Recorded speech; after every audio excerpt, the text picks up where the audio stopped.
भाऊ काय सांगाल, आज पत्रकार परिषद दिली तातडीने, काय विषयापर्यंत?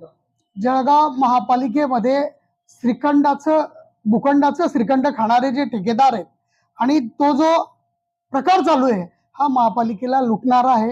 जळगाव महापालिकेची आर्थिक आणि जी जळगावची परिस्थिती आहे ती अतिशय बिकट आहे आणि त्या परिस्थितीत ज्या पद्धतीने भूमाफिया महापालिकेला लुटतायत आणि सगळे निवाडे हे त्यांच्या बाजूने लागतायत आणि त्यामुळे महापालिकेची लूट आहे। यासाठी मी आमदारांना एक खुलं पत्र दिलं होतं आणि ते पत्र देण्यासाठी जी महापालिकेची परवानगी लागते, ट्रॉफिक ऑफिसची जी परवानगी लागते, ती सगळी परवानगी घेऊन मी स्वातंत्र्य चौकात ते बॅनर लावलं होतं। तेव्हा मला रात्री 10:30 वाजता जिल्हा पेठ पोलीस स्टेशनचे PI श्री वाघ साहेब यांचा फोन आला की तुम्ही लावलेला बोर्ड हा बेकायदेशीर आहे। मग मी तेव्हा त्यांना परवानगीची कॉपी, फाडलेल्या पावतीची कॉपी ती टाकली आणि त्याच्यानंतर रात्री 11:36 महापालिकेतून ठाकरे नावाच्या कर्मचाऱ्याचा माननीय उपायुक्त पंकज गोसावी यांच्या सहीचं पत्र आलं की तुमची दिलेली परवानगी रद्द करण्यात येईल। एखाद्या नागरिकाला जर इतकी तातडीने गरज पडली, रोड, गटरे किंवा ज्या काही त्यांच्या समस्या आहेत, पाणी वगैरे, तर त्याच्यावर महापालिका इतकी तत्पर नाही। पण त्यांनी 11:36 मला ज्या पद्धतीने तुमच्या बोर्डाची परवानगी रद्द केली ही जी तत्परता दाखवली, तर माझं महापालिकेच्या त्या उपायुक्तांना, पोलीस निरीक्षकांना आणि महापालिकेचे आयुक्त, लोकप्रतिनिधी यांना असं विचारायचं आहे की तो बोर्ड मी आता सुद्धा समोर लावलेला आहे, त्या बोर्डात असं कोणतं वाक्य आहे की त्यांना ते झोंबलं आणि त्या झोंबल्यामुळे त्यांना तो बोर्ड काढावा लागला।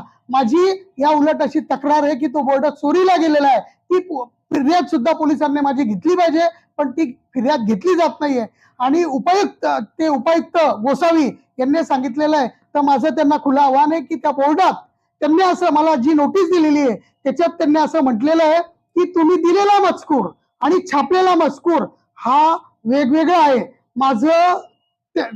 माझ्याकडे ती कॉपी आहे, त्यांच्याकडे पण कॉपी आहे। त्यांनी हा खुलासा नोटिसीत करायला पाहिजे होता की मी छापलेलं काय आहे आणि मी चुकीचं छापलेलं काय, त्यांना दिलेलं याच्यात काय नाहीये। पण ते धंदात खोटं बोलतायत, ते गुलाम आहेत, ते अधिकारी नसून ते गुलामगिरी करतायत। त्यामुळे ते त्याचं उत्तर देऊ शकले नाही आणि त्यांनी लिहिलंय, त्यांना मला पूर्वसूचना दिली होती, ती पूर्वसूचना त्यांनी मला कागदावर दिली, व्हॉट्सअपला दिली, फोन करून दिली, कशाच्या आधारे दिली याचा त्यांनी खुलासा करावा आणि अधिकाऱ्याच्या गरिमेसारखं वागावं, त्याच्या खुर्चीचा मान सन्मान राखावा, गुलामासारखं वागू नये। आणि माझं असं स्पष्ट मत आहे की हे अधिकारी गुलामासारखं वागतायत।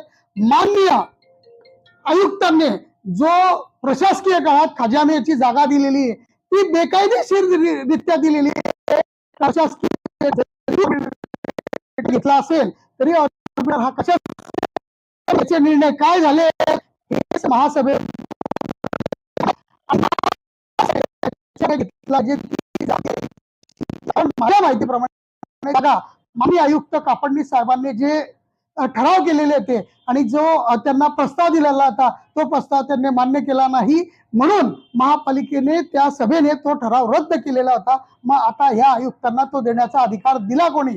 म्हणून माझी विनंती आहे तो ठराव सुद्धा रद्द झाला पाहिजे आणि ती जागा परत महापालिकेकडे यायला पाहिजे आणि ते जो जास्ती ठेकेदार पैसे देईल त्याला द्यावी, पण कोणाच्या फायद्यासाठी, कोणाच्या गुलामगिरीसाठी ती देऊ नये एवढी माझी विनंती आहे। जे लोकप्रतिनिधी असतील, माझा बॅनर हा आमदारांना कुठल्याही शिवीगाळ करणारा, वाईट साईड बोलणारा नव्हता, त्यामुळे आमदारांना वाईट वाटण्याचं काही कारण नाही। मला असं वाटतं ज्याने हे सगळं अधिकाऱ्यांना खिच्यात घालून पैसे देऊन करून घेतलेलं आहे त्या ठेकेदाराचं हे काम असू शकतं असं माझं स्पष्ट मत आहे।